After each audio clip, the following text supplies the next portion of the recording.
ECL కార్మికులకు నమస్కారం.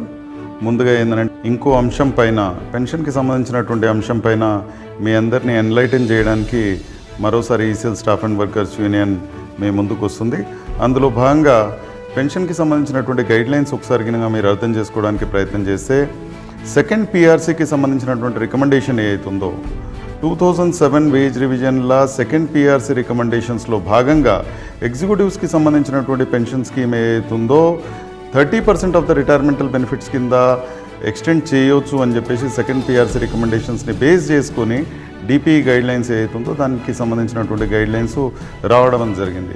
సబ్సిక్వెంట్గా దీన్ని బేస్ చేసుకొని ఏంటంటే మిగతా అన్ని హైదరాబాద్లో ఉండేటువంటి వేరియస్ అదర్ ఇండస్ట్రీస్ ఏదైతుందో ఎగ్జిక్యూటివ్ 2007 నుంచి వేజ్ రివిజన్ తో పాటు ఏంటంటే పెన్షన్కి సంబంధించినటువంటి ఇంప్లిమెంటేషన్ వాళ్ళ దగ్గర జరిగింది. అయితే కార్మికులకు సంబంధించినంత వరకు ఏంటంటే మిగతా అన్ని ఇండస్ట్రీస్లలో 2012-13 వరకు ఇంప్లిమెంట్ కానటువంటి పరిస్థితి.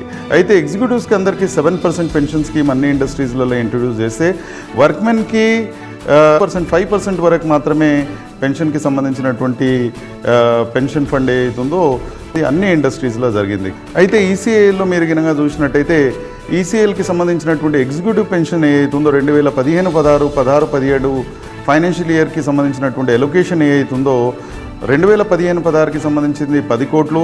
అదేవిధంగా 2016-17కి సంబంధించినటువంటి ఎగ్జిక్యూటివ్స్కి సంబంధించినటువంటి పెన్షన్ ఎలొకేషన్ ఏదైతుందో 9.14 crores ఏదైతుందో ఎలొకేషన్ చేయడం అనేది జరిగింది. అయితే ఈసీఎంఎస్కి సంబంధించినటువంటి నాయకత్వం ఏదైతుందో 49th యాన్యువల్ రిపోర్ట్ల 10 కోట్ల రూపాయలు ఎగ్జిక్యూటివ్స్కి సంబంధించినటువంటి కేటాయింపు.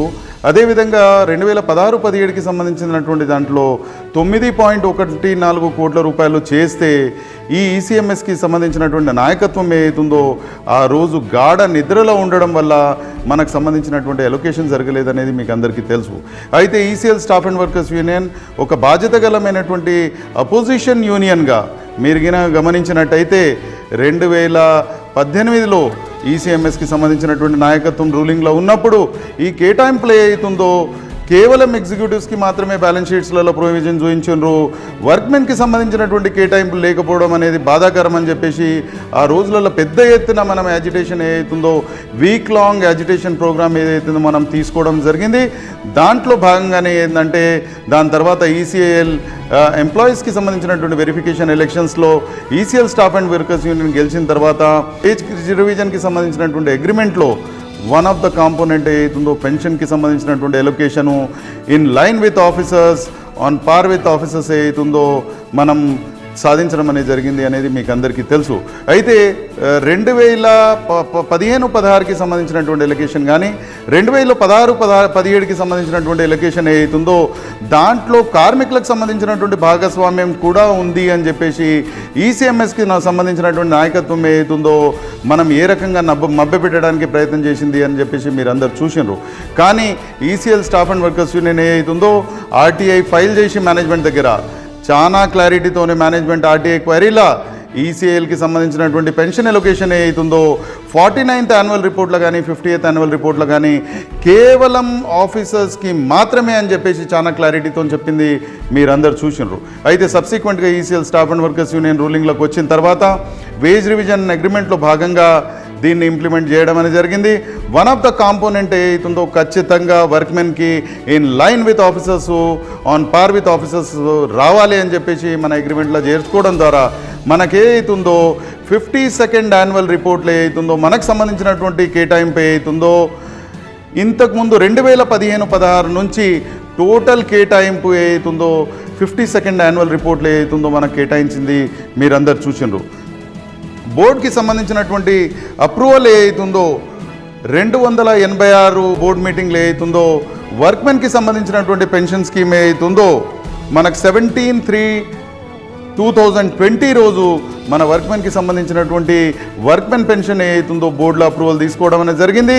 దాని తర్వాత ఏదైతుందో మనం దీన్ని డిఐ అప్రూవల్కి పంపించడం అనేది జరిగింది. అయితే డిఐకి సంబంధించినటువంటి అప్రూవల్ పెండింగ్లో ఉన్నటువంటి కాలంలో మనకు వెరిఫికేషన్ ఎలక్షన్స్ రావడం అనేది జరిగింది. వెరిఫికేషన్ ఎలక్షన్స్లో మనం చాలా క్లియర్ కట్గా మనం చెప్పినాం ఏంటంటే మనకు సంబంధించినటువంటి అప్రూవల్ ఏదైతుందో డిఐలా వాళ్ళు అప్రూవల్ కోసం మనకు వెయిటింగ్ ఉంది. తొందరలోనే ఇది అప్రూవల్ అయ్యి వస్తుంది అని చెప్పేసి మనం చెప్పినాము. బిఎంఎస్కి సంబంధించినటువంటి నాయకత్వం ఏదైతుందో కేవలం అబద్ధాలకు సంబంధించినటువంటి పునాదుల మీద వాళ్ళ రాజకీయ భవిష్యత్తు నిర్మించేటువంటి ప్రయత్నాల్లో భాగంగా మరోసారి అబద్ధం చెప్పేటువంటి ప్రయత్నం చేసింది. ఈసీఎల్ స్టాఫ్ అండ్ వర్కర్స్ ఏదైతుందో నీతి నిజాయితీ న్యాయంగా ధర్మంగా కార్మికుల పక్షాన ఎప్పుడూ నిలబడేటువంటి పద్ధతులలో కార్మికుల భవిష్యత్తుని నిర్మించేటువంటి క్రమంలో కార్మికులకు సంబంధించినటువంటి రిటైర్మెంట్ తర్వాత వాళ్ళకు ఉండేటువంటి శేష జీవితాన్ని మంచిగా గడిపేటువంటి క్రమంలో పెన్షన్కి సంబంధించినటువంటి కేటాయింపులు జరగడం వల్లనే ఇది సాధ్యపడుతుంది అని చెప్పేసి మరోసారి డిఐకి సంబంధించినటువంటి అప్రూవల్స్ ఏదైతుందో దాన్ని సాధించిన తర్వాత మీకు అందరికీ తెలుసు మనకు సంబంధించినటువంటి పెన్షన్ స్కీమ్ ఏదైతుందో ఈసీఎల్లో ఇంప్లిమెంట్ కావడం అనేది జరిగింది.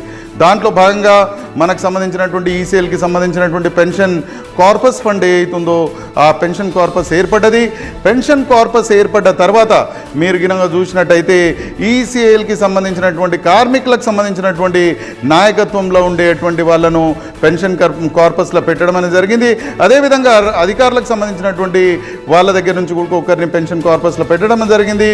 ఒకేసారి ఏదైతుందో మొత్తం దాదాపు 80 కోట్ల రూపాయలు అవుతుందో మన పెన్షన్ కార్పస్లో మనము ఫండ్స్ ఇన్ఫ్యూజ్ చేసి అవుతుందో one of the best pension scheme ఏదైతుందో మనం ఇంప్లిమెంట్ చేసుకోవడం అనేది జరిగింది. అయితే ఇక్కడనే నేను చెప్పడం ఏంటంటే ఈసీఎంఎస్కి సంబంధించినటువంటి నాయకత్వాన్ని నేను ఛాలెంజ్ చేస్తున్నా. 2015-16కి సంబంధించినటువంటి ఎలొకేషన్ కానీ 2016-17కి సంబంధించినటువంటి ఎలొకేషన్ ఏదైతుందో 10 కోట్ల రూపాయలు 9.14 క్రోర్స్లల్లా మనది 10 పైసల కాంట్రిబ్యూషన్ ఉన్నట్టుగా ప్రూవ్ చేసినట్టయితే మేము ఏ శిక్షకైనా రెడీ అవుతాము. బై ఛాన్స్ ఆ ఎలొకేషన్ గినగా లేకపోతే వాళ్ళు ఏ శిక్షకు రెడీ అవుతారో అని చెప్పేసి వాళ్ళు చెప్పాల్సినటువంటి అవసరం ఉంది. అందుకే నేను మరోసారి వాళ్ళకి హితవు పలుకుతున్నా. కేవలము అబద్ధాల పునాదుల మీద వాళ్ళని మీరు వేరియస్ సందర్భాలలో గినంగా చూసినట్టయితే పెన్షన్కి సంబంధించినటువంటి విషయంలో కానీ వేజ్ రివిజన్కి సంబంధించినటువంటి విషయంలో కానీ ఫ్రింజ్ బెనిఫిట్స్కి సంబంధించినటువంటి విషయంలో కానీ రిక్రూట్మెంట్కి సంబంధించినటువంటి విషయంలో కానీ అన్ని సందర్భాలల్లో కేవలం కార్మికులను మోసం చేసేటువంటి ప్రయత్నం మాత్రమే చేసినారు. మీకు అవకాశం ఇచ్చినటువంటి ప్రతి సందర్భంలో ఏదైతుందో కేవలం మోసాల మీద మోసమైనటువంటి పునాది మీద ఏదైతుందో మీ రాజకీయాన్ని మీ రాజకీయ భవిష్యత్తుని నిర్మించేటువంటి ప్రయత్నం చేస్తున్నారు. ఇది తగదు మీకు అని చెప్పేసి మరోసారి వాళ్ళకందరికీ హితవు పలుకుతున్నా. దీంతో పాటు ఏదైతుందో ECL staff and workers union ఏదైతుందో కార్మికులకు సంబంధించినటువంటి రిటైర్మెంట్ తర్వాత వాళ్ళకు సంబంధించినటువంటి భవిష్యత్ మంచిగా ఉండాలి అని చెప్పేసి ఈ సందర్భంలో మనము ఒక ప్రయత్నం చేస్తున్నాము. 7% కాదు, ఈ పర్సంటేజ్ ఏదైతుందో పెంచేటువంటి ప్రయత్నం ఏదైతుందో మన దగ్గర నుంచి చేస్తున్నామో డెఫినెట్గా ఏదైతుందో యాజమాన్యం కూడా ఏదైతుందో కార్మికుల భవిష్యత్ పట్ల చాలా సానుకూలమైనటువంటి పరిస్థితులలో వాళ్ళు ముందుకు పోతున్నారు. డెఫినెట్గా నేను ఏదైతుందో ఈ సందర్భంగా ఈసీఎల్కి సంబంధించినటువంటి మేనేజ్మెంట్ కూడా ధన్యవాదాలు తెలియజేస్తున్నాం. కార్మికుల భవిష్యత్ని దృష్టిలో పెట్టుకొని ఈ పెన్షన్ స్కీమ్లో ఏదైతుందో చాలా ఉదార స్వభావంతో ఏదైతుందో ముందుకు పోవడం అనేది జరిగింది. నాకున్నటువంటి నమ్మకం ఏదైతుందో ఈ పెన్షన్ స్కీమ్ని 2011 వరకు డెఫినెట్గా ఏదైతుందో 1/4/2011 వరకు దీన్ని తీసుకుపోయేటువంటి అవకాశం ఉంటుంది. డెఫినెట్గా ఈసీఎల్ స్టాఫ్ అండ్ వర్కర్స్ ఏదైతుందో ఆ డైరెక్షన్లో పనిచేస్తుంది అని చెప్పేసి మనకు సంబంధించినటువంటి పర్సంటేజ్ ఏదైతుందో దాన్ని పెంచేటువంటి ప్రయత్నం చేస్తుంది అనేది. తర్వాత కార్మికులకు సంబంధించినటువంటి మన రిటైర్మెంట్ తర్వాత ఏదైతుందో భవిష్యత్తు చాలా సంతోషంగా గడిపేటువంటి ప్రయత్నాల్లో భాగంగా కొంత సంతోషాన్ని నింపేటువంటి ప్రయత్నం ఏదైతుందో ECS staff and workers union ఎల్లప్పుడూ చేస్తుందని చెప్పేసి మరోసారి తెలియజేస్తూ ధన్యవాదాలు. డిఐకి సంబంధించినటువంటి అప్రూవల్ పెన్షన్ లో వచ్చేస్తుంది. పెన్షన్ కి సంబంధించినటువంటి అప్రూవల్ రాగానే స్కీమ్ ఏదైతుందో స్కీమ్ లో ఫండ్ ఇన్ఫ్యూజ్ చేసి 100% 2 నెలల్లో ECL staff and workers union senior employees అదే విధంగా జూనియర్ ఎంప్లాయీస్ ఎవరైతే ఉన్నారో వాళ్ళ ముఖాలలో సంతోషం చూసేటువంటి పని ఏదైతుందో డెఫినెట్ గా చేస్తుంది అని చెప్పేసి చేస్తుంది.